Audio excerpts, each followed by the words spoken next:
Happy Thursday. Thank you for staying with us. I'm Caitlin Heck here with Frederick Price and meteorologist Alex Forbes, who is back just in time to tell us all about this heat. Oh, man, I was saying earlier when I left, I didn't leave the thermostat this high. I don't know who messed with it, but yeah, it is hot across central Georgia. It is also looking like a pretty nice sunrise there across downtown Macon. 73, the current number. That's where we've been all morning. Dew point is 72. The winds, they are calm, so it is a sticky morning out there. 75 in Gordon, 73 in Monticello, 75 over in Roberta, Montezuma, Unadilla, 76 in Cordele, and in Americus this morning. How about 73 waking up in Wrightsville?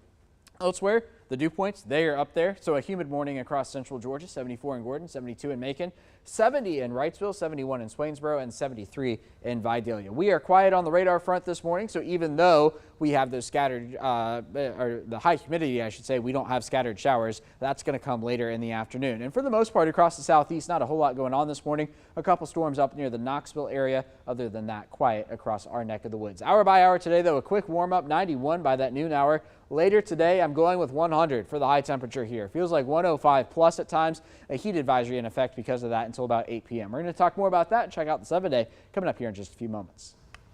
Okay, thank you so much, Alex. Well, leaders at Girl Scout Camp Martha Johnston in Crawford County now looking for ways to move forward after a granite quarry was approved nearby. Scouts showed up to Tuesday's commission meeting to oppose the quarry, worried about air and water pollution. Well, now staff is also worried about the camp. See what I'm talking about, how they all sit on, you know, just the pylons. That's all they're sitting on. Ronald Doc Holliday is the facilities manager at the camp. He's been with Camp Martha Johnston for 16 years, and some of the buildings are original, over 100 years old. With the quarry on the way, he worries about how the buildings will hold up. I don't know how far the blast is going to carry, but that ain't going to take a whole lot to rock it. I mean, and then you've got, you know, a 100-year-old building that's liable to be destroyed. We reached out to Perry Donahue with Cottondale Partners and all 5 Crawford County commissioners to find out why they voted the way they did. None of them got back to us. We first told you yesterday a man died after a shooting at a motel on Riverside Drive. The Bibb County Sheriff's Office says deputies found 25-year-old Donchevelle Boddie shot at the Baymont Inn and Suites. That was the second shooting in a week at the motel. Well, last week a man and a woman were hurt there. We spoke to one man who says he goes to the Dunkin' Donuts right across the street often and says the motel has changed for the worse over the past several years. I knew a couple of people that used to work there a few years back, and I know that it has went down. Well, anyone with any information on last night's fatal shooting can call Macon Regional Crime Stoppers at 1-877-68-CRIME. Well, we have been reporting on staffing shortages at the Bibb Sheriff's Office and how it's affecting response times. And now a woman says she reported a scary situation Tuesday. It took about 2 hours for deputies to get there. Deborah Jackson says she came home and noticed her gate was open. She looked at her Ring camera and saw a man ran through her backyard. He jumped a fence and into a neighbor's yard where he was asleep. Jackson said the man went to an abandoned home in her neighborhood where he camps out. She says she feels threatened. I have to move. I can't stay here because if he had intentions of hurting me, I'm here alone. You know, I have my dogs, but I'm here alone. Jackson says the deputy who responded told her they were short-staffed Tuesday. By email, the sheriff's office told us they could not find the man who had been in her yard. A Macon man is in jail and charged with stealing ammunition from the Academy Sporting Goods store on Eisenhower Parkway. The Bibb County Sheriff's Office says 21-year-old Tondre Johnson grabbed bullets and hid them in his clothes. Johnson also threatened to shoot store employees. He is facing robbery by intimidation and terroristic threats, among other charges, this morning. A broken pipe caused about $1 million worth of damage to the new Bleckley County Primary School. School district says the flooding started June 17th and it took 2 days for a teacher to notice it since school wasn't in session. About 60% of the school was flooded. School district says the school is under a 1-year warranty, so thankfully the district does not have to foot the bill. Federal prosecutors requested security and other surveillance footage from Atlanta's State Farm Arena in 2020. Our station in Atlanta received a subpoena issued by a grand jury in May. It asked for the Secretary of State's office to turn over footage from the arena on November 3rd, which they did. Prosecutors also interviewed Brad Raffensperger last month in Atlanta. He spoke with investigators for less than half a day, but wouldn't say what questions they asked.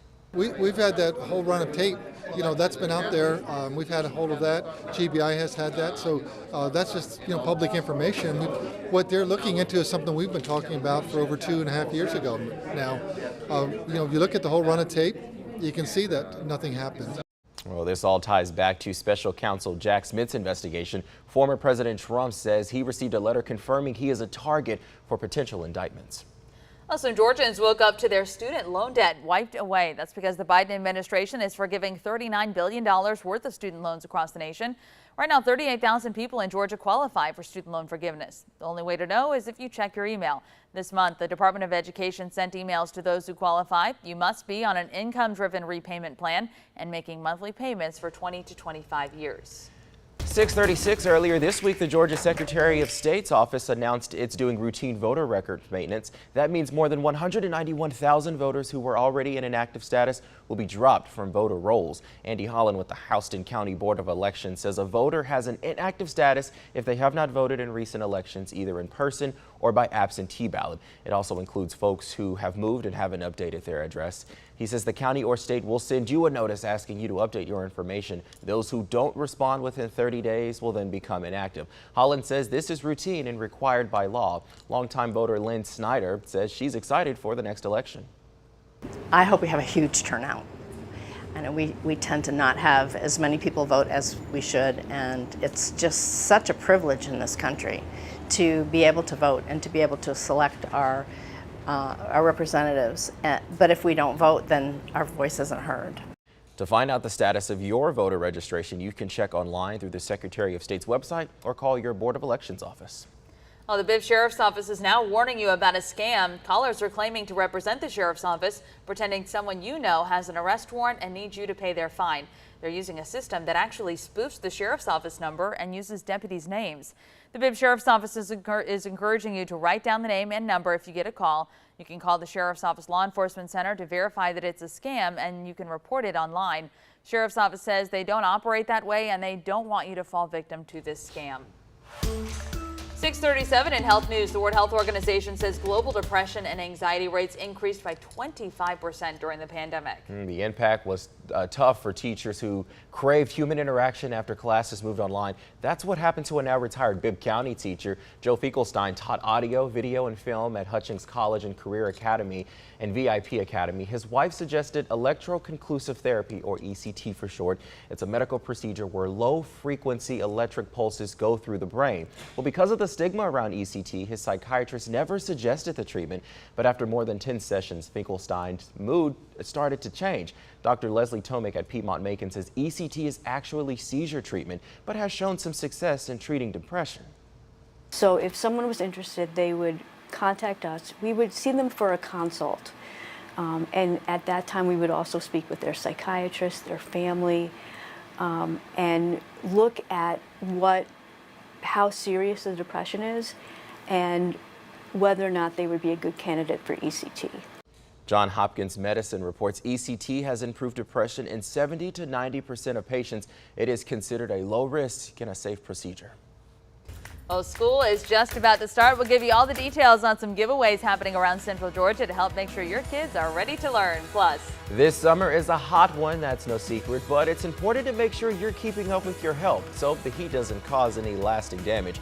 We'll break down what you should know coming up. Time now is 6:39. Yeah, we've been saying this all month, Alex. It is a hot one outside, and people really need to be careful and stay hydrated outside. yeah, and stay inside. I mean, if you can. That's right. It's so hot that we approach the dangerous heat levels, which is why a heat advisory is in effect. So limit your time outside if you can. If not, stay in the shade if possible. Drink plenty of water, because this is the kind of stuff where it's not going to take long to have an impact on you. A heat advisory in effect not only in Central Georgia, but across the southeast. That goes from Charleston down to Jacksonville, over to Pensacola, Houston, Austin, Texas. The pink you see here, that's an excessive heat warning. So from the Austin area up through Dallas, central Arkansas, back into Mississippi, so even hotter out there than it is here. But this heat advisory in Central Georgia, that's going to be in effect until 8 p.m. tonight for it feels like temperatures 105 plus. I think we could get a couple degrees hotter than that as well as we work our way through the afternoon. So yes, going to be a warm one out there. A couple storms this morning up near Knoxville, Tennessee. Other than that, quiet across Central Georgia. A couple scattered showers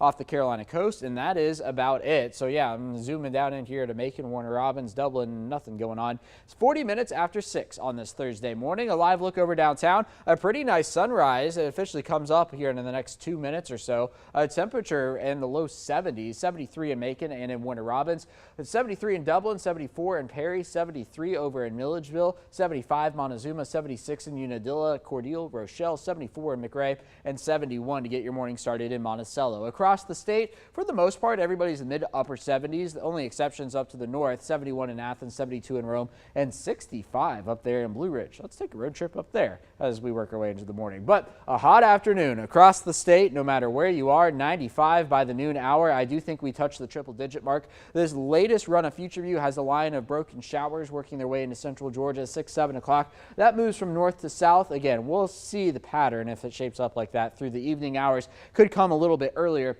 But into the night tonight, anything we do see will fade away. On into tomorrow morning, maybe a scattered shower here or there, but I do think the better rain chance is going to come in the afternoon. So here's 3 o'clock on into the evening. Notice we're picking up a couple of the heavier downpours now. Anything we do see fading away. Now, earlier this morning, as I was talking about, Saturday morning has the potential for a few storms. This latest run of Future View is not quite as robust with that, but still has it nonetheless. So we'll be keeping an eye on it Saturday morning across central Georgia. There's 10 a.m. there. Anything we do see kind of gone by the noon hour, with just a couple storms by the time we get to Saturday afternoon and evening. Now, what everybody is going to see is this. The heat across central Georgia going to feel like 105 plus at times today across the region. You can see that wave that moved from north to south. That was the rain coming through. But tomorrow we are right back to it. But notice the time of day. This is 1 p.m. here. We're not wasting any time to get to those values. And as soon as you do see rain, it will help out those numbers. So hour by hour today, going to be in the 90s fairly quickly. 91 by noon, 94 by about 1 p.m. all the way up to 100 before all is said and done. Feels like 105 plus. A heat advisory in effect until 8 p.m. because of that